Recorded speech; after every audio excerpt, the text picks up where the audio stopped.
बिस्मिल्लाहिर्रहमानिर्रहीम। अस्सलामुअलैकुम।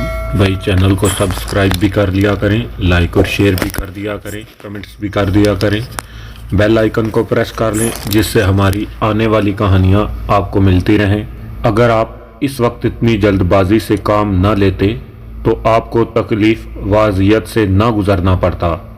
हमज़ाद ने जवाब दिया, हाँ मुझे याद है कि तुमने मुझे रोका था।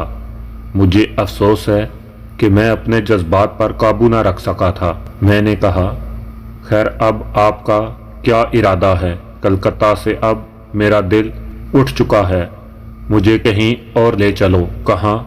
कहीं भी, किसी नए शहर, क्यों ना दिल्ली चला जाए, जो आपका हुक्म। और फिर एक रात मैं खामोशी से कलकत्ता से दिल्ली जा पहुंचा। वो रात मैंने दरबार निज़ामुद्दीन में बसर की और सुबह होते ही मकान की तलाश में जामिया मस्जिद के गिरदोनवा में निकल गया। मैंने अपना नाम वहाँ विरासत अली ज़ाहिर किया था और अपना ताल्लुक़ नवाबीन लखनऊ से ज़ाहिर किया था। रुपया जेब में हो तो हर मुश्किल आसान हो जाती है। बहुत जल्द मुझे जामिया मस्जिद के करीब एक बड़ा सा मकान मिल गया। मैंने अब अपना हुलिया किसी कदर तब्दील करने के लिए अपने चेहरे पर दाढ़ी मूँछों का इजाफा कर लिया था और अब मुझे एक नज़र में पहचान लिए जाने का इम्कान नहीं रहा था।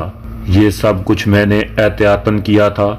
मैं कुछ दिन नहायत खामोशी के साथ बसर करना चाहता था।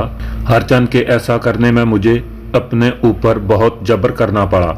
एक महीना गुजरा था कि मैंने आहिस्ता आहिस्ता पर पुर्जे निकालने शुरू कर दिए और फिर कुछ ही दिनों में मेरी शोहरत फैलने लगी। लोग मुझे एक खुदा रसीदा बुजुर्ग की हैसियत से पहचानने लगे थे। मैंने इन लोगों को बाकायदा अपना मुरीद बनाना शुरू कर दिया था। मेरा हल्का दिन ब दिन बढ़ता जा रहा था। हमज़ाद की पुरसरार कुव्वतों से काम लेकर मैं लोगों पर अपना रौब बिठा देता था और वो समझने लगते थे कि मैं कोई पहुंचा हुआ बुजुर्ग हूँ। मैंने एक बार फिर अपनी तस्कीन अना का सामान कर लिया था। अकीदतमंदों और मुरीदों में मर्द भी थे और औरतें भी। इन्हीं में जमीला भी थी। इसकी उम्र 30 साल के करीब थी, मगर अब तक वो बे औलाद थी और इसे औलाद की बे इंतहा तमन्ना थी, इसलिए वो मेरी मुरीद हुई थी। इसकी शादी हुए 15 साल से ज़्यादा अरसा गुजर चुका था, मगर वो अब तक औलाद से महरूम थी। मैंने लाख चाहा कि जमीला के ख्याल को अपने जहन से झटक दूं, मगर इसमें कामयाब ना हुआ। एक रात मैंने जमीला को हमज़ाद के ज़रिए से उठवा लिया। जमीला बेदार हुई तो खुद को मेरे मकान में देखकर सख्त हैरत ज़दा और परेशान हुई, क्योंकि वो अपने शौहर के पहलू में सोई थी। जमीला, तुझे औलाद की शदीद ख्वाहिश है, ये तो हमें बता चुकी है। इस बात पर हैरान ना हो कि तू यहाँ किस तरह पहुँच गई। ये हमारे लिए एक मामूली सी बात है। हम चाहते हैं कि तेरी आरजू पूरी हो जाए। मैं ये कहकर इसकी तरफ बढ़ा, औरत कोई भी हो और कैसी भी हो, मर्द के इन तेवरों को अच्छी तरह पहचानती है। जमीला बिस्तर पर ठिठक कर रह गई। नहीं नहीं, मैं इसके लिए कोई गुनाह नहीं कर सकती। वो मेरा इरादा बांधकर सहमी हुई आवाज़ में बोली, नहीं, ये हरगिज़ नहीं हो सकता। मैं आपको ऐसा नहीं समझती थी, इसने घबरा कर कहा। लेकिन इसकी मिन्नत समाजत ने मेरे ऊपर कोई असर नहीं किया। मुझ पर तो शैतान सवार हो चुका था। इसके बाद मैंने जमीला को हमज़ाद के ज़रिए इसके घर पहुंचा दिया। मैं नए नए शिकार करता रहा और दिन हफ्तों, हफ्ते महीनों और महीने सालों में तब्दील होते गए। दिल्ली मेरे लिए एक महफूज पनाहगाह साबित हुआ था। यहाँ मैंने अपनी ज़िंदगी का एक बड़ा हिस्सा बगैर किसी खौफ, ख़तर और परेशानी के गुजारा। और फिर सालों गुजर जाने के बाद एक दिन मेरी नज़र एक सजीले से नौजवान पर पड़ी। इसकी उम्र मुश्किल से 16-17 साल होगी। نہ جانے میرے دل کے کسی گوشے سے ایک دم یہ آواز آئی کہ اب خود میرا بیٹا بھی اس عمر کا ہو گیا ہوگا۔ وہ جو رضیہ کے بطن سے پیدا ہوا تھا، رضیہ کے بطن سے پیدا ہونے والے اس بچے سے مجھے کچھ قدرتی طور پر محبت تھی۔ رضیہ کے انتقال کو تقریباً 14-15 سال گزر چکے تھے۔ اس کی جدائی کا زخم میرے سینے میں تازہ تھا۔ رضیہ کے انتقال کے وقت میرے بچے کی عمر میرے اندازے کے مطابق 2 سال تھی۔ اس حساب سے اب وہ بھرپور نوجوان ہونا چاہیے تھا۔ وہ پورا دن سخت عذاب میں گزرا، اور جب میں رات کو سونے کے لیے لیٹا تو بھی اس کا خیال اپنے ذہن سے جھٹکنے میں کامیاب نہ ہوا۔ وہ جس کے نام تک سے میں نا آشنا تھا اور جس کا نام جاننے کی کبھی میں نے کوشش بھی نہیں کی تھی، اس رات مجھے اس کے بارے میں جاننے کی خواہش پیدا ہوئی۔ وہ کس حال میں ہے؟ میں نے حمزاد کو طلب کیا۔ تم رضیہ کو تو نہیں بھولے ہوگے؟ میں نے حمزاد کو دیکھتے ہوئے میں نے خیز لہجے میں کہا۔ یہ آج اچانک آپ کو رضیہ کیوں یاد آ گئی؟ اچھا سمجھا۔ حمزاد میری آنکھوں میں دیکھ کر میں نے خیز انداز میں سر ہلانے لگا۔ کیا سمجھے؟ میں نے پوچھا۔ آپ سخاوت کے بارے میں جاننے کے لیے بے چین ہیں؟ حمزاد نے کہا۔ کون سخاوت؟ میں نے الجھ کر کہا۔ اس کا نام سخاوت ہے، وہ جو رضیہ کے بطن سے پیدا ہوا ہے، اس کا ذکر کر رہے ہیں نا؟ ہاں وہی تو میرے بیٹے کا نام سخاوت ہے، میں نے خوش ہو کر کہا۔ جی ہاں، میں صبح آپ کو اس کے بارے میں سب کچھ بتا دوں گا، فی الحال آرام سے سو جائیں۔ صبح ہوتے ہی مجھے سخاوت کے بارے میں حمزاد سے جو کچھ معلوم ہوا، اس نے میرے ذہن کو کئی الجھنوں میں گرفتار کر دیا۔ حمزاد نے سخاوت کے بارے میں پہلی بات تو یہ بتائی تھی کہ وہ نہایت غربت کی زندگی بسر کر رہا ہے۔ دوسری بات یہ کہ اسے اپنی ماں اور نامعلوم باپ سے سخت نفرت ہے، جنہوں نے اس کی زندگی میں زہر گھول دیا اور اسے معاشرے میں کوئی عزت نہ مل سکی۔ سب اسے ایک حرامی بچے کی حیثیت سے جانتے ہیں۔ وہ ہوش سنبھالنے کے بعد سے اب اس کوشش میں تھا کہ وہ منحوس شہر ہی چھوڑ دے اور کسی ایسے شہر میں جا کر رہنے لگے جہاں کوئی اسے حرامی بچہ نہ سمجھے، جہاں اسے کوئی نہ پہچانے۔ لیکن اس کی غربت آڑے آ جاتی تھی کہ وہ کہیں اور جا کر کیا کرے گا۔ بداواں میں تو پھر بھی اس کے نانا اور نانی اب تک کسی طرح اس کے اخراجات برداشت کر رہے تھے۔ اس سے بھی زیادہ اس کی طرف سے جس بات نے مجھے سب سے زیادہ تشویش میں مبتلا کر دیا تھا وہ کچھ اور ہی تھا۔ سخاوت اس کم عمری کے باوجود ایک لڑکی کے عشق میں مبتلا ہو چکا تھا۔ آخر تھا بھی کس کا بیٹا؟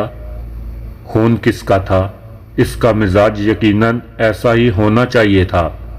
سخاوت اور اس لڑکی کے درمیان غربت کی دیوار حائل تھی، اس لیے اس رشتے کے ہونے کا بظاہر کوئی امکان نہیں تھا۔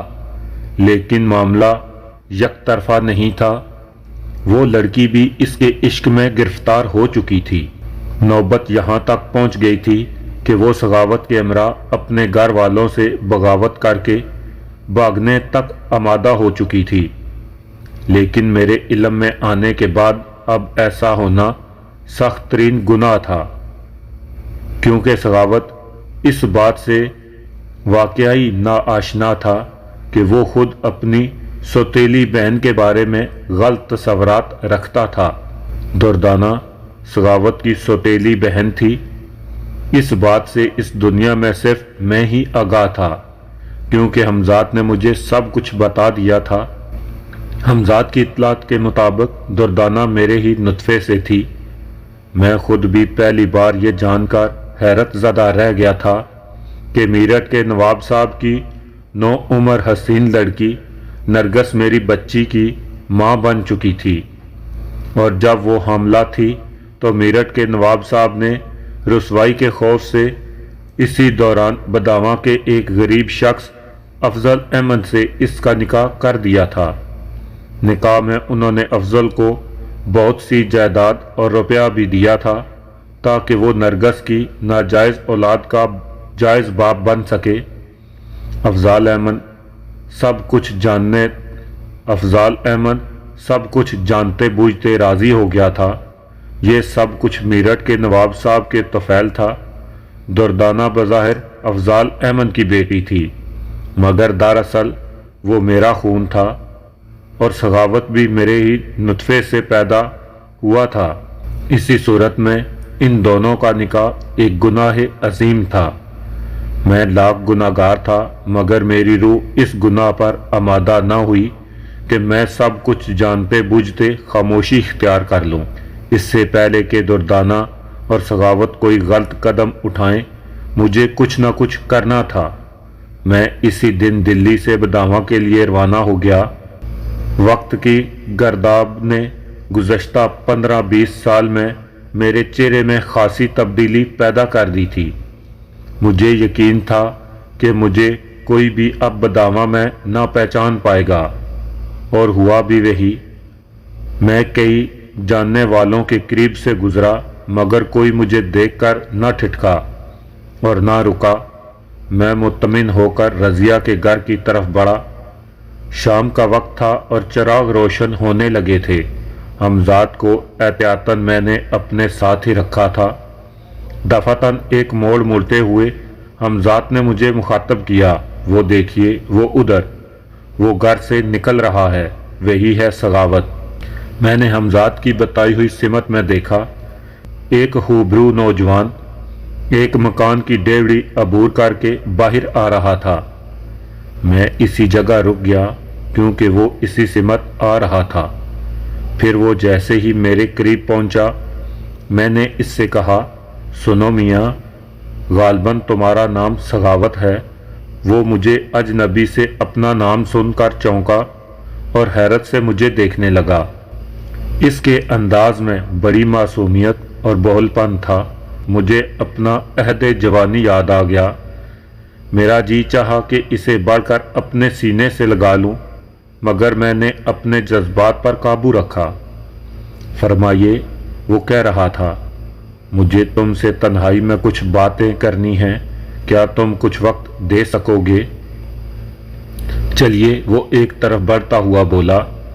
फिर मैं इसे लेकर बस्ती से कुछ दूर एक पुराने मकबरे पर पहुंच गया। वो मुझे कुछ उलझा उलझा सा दिखाई दे रहा था। मैंने मकबरे की सीढ़ियों पर बैठते हुए पुरसुकून लहजे में इसे मुखातब किया, मैं जानता हूँ तुम अपनी मौजूदा ज़िंदगी से खुश नहीं हो, क्योंकि तुम एक तो इस शहर से बेजार हो जहाँ कोई तुम्हें इज्जत की निगाह से नहीं देखता, और इसके कुछ असबाब हैं जिनसे मैं आगाह हूँ, लेकिन मैं दानिस्ता इन असबाब का जिक्र करके तुम्हारा दिल नहीं दुखाना चाहता। दूसरा, तुम गुर्बत के शिकार हो, और तीसरे, तुम्हारा दिल किसी के इश्क में गिरफ्तार है। क्यों, क्या मैंने कुछ गलत कहा? मैंने सगावत की आंखों में देखते हुए कहा। मैंने देखा कि इसकी आंखों में आंसू तैरने लगे थे। फिर वो गला साफ करके बोझल से लहजे में बोला, मैं नहीं जानता कि आप कौन हैं और मुझे किस तरह जानते हैं, मगर आपने जो कहा है इसका एक एक लफ्ज़ सच्चा है। मुमकिन था कि मैं अपनी इस ज़िल्लत अमेज़ ज़िंदगी को ख़त्म कर लेता, मगर किसी ने ऐसा नहीं होने दिया। इसने मुझे जीने का हौसला दिया। वो मेरे बारे में सब कुछ जानकर भी मेरी है। इस दुनिया में सिर्फ वही है जिसने मुझसे नफ़रत नहीं की। तुम्हारी मुराद दुर्दाना से है। सगावत मेरा जुमला सुनकर उछल पड़ा। तो आप इसका नाम भी जानते हैं? ना सिर्फ नाम बल्कि इसके हस्बो नसब से भी वाकिफ़ हूँ। मगर खैर, जाने दो इन बातों को, मुझे तुमसे कुछ और बात करनी है। तुम मेरी बातों का जवाब देते जाओ। अगर तुमने मेरे कहने पर अमल किया तो तुम्हारी ज़िंदगी बदल सकती है। सच? इसने खुश होकर नहायत बोलपन से कहा। हाँ, वाकया ही सच, लेकिन इसके लिए मुझे तुम्हें यकीन दिलाना होगा कि मैं तुमसे जो कुछ कहूँगा तुम इस पर अमल करोगे। मैंने कहा, मैं हत्तल इम्कान कोशिश करूँगा कि अपने मौसन और करम फरमा की कोई बात न टालूं। इसका लहजा मजबूत था और पुरजोश भी। फिर सोच लो, कहीं तुम्हें अपने किए हुए अल्फाज पर शर्मिंदा ना होना पड़े। ये जान लो कि तुम जिस कदर दौलत की ख्वाहिश करोगे तुम्हें फराम कर दी जाएगी, बल्कि इसका कुछ अमली सबूत भी तुम्हें इस वक्त भी दे सकता हूँ। ये कहकर मैंने हमजाद को इशारा किया। वो पहले ही तैयार था। चंद ही लम्हों बाद हमजाद ने इसके सामने रुपयों का ढेर लगा दिया। सगावत हैरत से आंखें फाड़े रुपयों के ढेर को देख रहा था कि अचानक इतने सारे रुपए कहाँ से आ गए, जबकि अभी कुछ देर पहले ज़मीन का वो हिस्सा खाली था जहाँ इस वक्त रुपयों का ढेर था। ये कुछ भी नहीं है, इससे दुगने चुगने जितने तुम कहो। तुम शहजादों की सी जिंदगी गुजारोगे और लोग तुम्हारी जिंदगी पर रश्क करेंगे। फिर न जाने किस तरह मेरे मुंह से वो जुमला निकल गया जिसके लिए मुझे बाद में पछताना पड़ा। मैंने कहा था, लोग तुम पर रश्क करेंगे क्योंकि तुम ऐसे ही बाप के बेटे हो। ये जुमला सुनते ही जैसे किसी ने इसके जख्मी रूह पर ज़रब कारी लगाई हो। वो एकदम उछलकर उठ खड़ा हुआ और मेरे बिल्कुल करीब आ गया। क्या तुम इस कमीने खसलत और जलील हस्ती से वाकिफ हो? बोलो, जवाब दो। इस पर जैसे जुनून सवार हो गया। तुम्हें बताना पड़ेगा क्योंकि अभी तुम कह चुके हो कि मैं ऐसे ही बाप का बेटा हूँ। तुम बोलते क्यों नहीं? इसने मुझे झंझोड़ डाला। सगावत, मेरी आवाज़ भर गई। सुकून से बैठो, जज्बात में ना बहो। मगर मेरे जुमलों का इस पर कोई असर ना हुआ और वो बराबर बस एक ही रट लगाए रहा। मुझे इसका नाम बताओ जिसने रोज़े अव्वल से ही महरूमियाँ और जिल्लतें मेरी तकदीर कर दी। बताओ वो कौन जालिम था, वो कौन सफाक और बेरहम था। मैं इसका नाम जानने के लिए बेचैन हूँ। मैं इसका खून पीने के लिए मुज़तरिब हूँ। मुझे इससे इंतहाई नफ़रत है। अचानक इस अजाब से बचने के लिए मेरे जहन में एक तरकीब आई और फिर मैं भरी हुई आवाज़ में बोला, बेटे, वो अब इस दुनिया में नहीं है, मगर मरने से पहले इसने मुझे सब कुछ बता दिया था और आज इसीलिए मैं तुम्हारे पास आया हूँ। और तो वो मर गया, मर गया, मर गया। वो पागलों की तरह बुड़बुड़ाया और फिर न जाने क्यों इसकी आंखों से आंसू बहने लगे। वो बाप जिससे इसे सख्त नफरत थी, इसकी मौत की खबर ने इसे रंजीदा और उदास कर दिया था। कुछ देर बाद इसका जी संभला तो मैंने दोबारा कहना शुरू किया। अपने मरने से पहले इसने अपने सारे राज मेरे सीने में मुंतकिल कर दिए थे और मुझ पर कुछ जिम्मेदारियां भी आयद कर दी थीं। मैं इन्हीं जिम्मेदारियों को पूरा करने यहाँ आया हूँ। मैंने अपने दिल पर पत्थर रखकर बामुश्किल कहा। अजीब सूरत हाल थी कि मैं अपनी औलाद को खुद ये नहीं बता सकता था कि मैं इसका बाप हूँ। मुझे इसने तुम्हारे बारे में बताया तो मैंने अपने तौर पर तुम्हारे बारे में तमाम मालूमात हासिल कर ली और जब मैंने इसे ये मालूमात हासिल करके बताया कि इसका बेटा इस तरह एक लड़की के इश्क में गिरफ्तार है तो इसे सख्ता सा हो गया और फिर इसने मुझे जो कुछ बताया वो बड़ा हौलनाक था। इसके दूसरे दिन वो इंतकाल कर गया और मैं फ़ौरन यहाँ चला आया ताकि अपनी जिम्मेदारियां पूरी कर सकूं। मैं ये कहकर इसके बोलने का मुंतज़िर रहा مگر جب وہ خاموش رہا تو میں نے اس سے پھر سوال کیا، کیا تم ایک بہتر اور خوشحال زندگی گزارنے کے خواہش مند ہو؟ کیا تم یہ شہر چھوڑنا چاہتے ہو؟ اگر ایسا ہے تو اس کے لیے تمہیں صرف ایک قربانی دینی ہوگی۔ قربانی؟ کیسی قربانی؟ میں آپ کا مطلب نہیں سمجھا۔ وہ کافی دیر بعد بولا، تمہیں اس کے لیے دردانہ کو چھوڑنا پڑے گا۔ آخر میں اصل بات پر آ ہی گیا۔ نہیں، یہ ہرگز نہیں ہو سکتا۔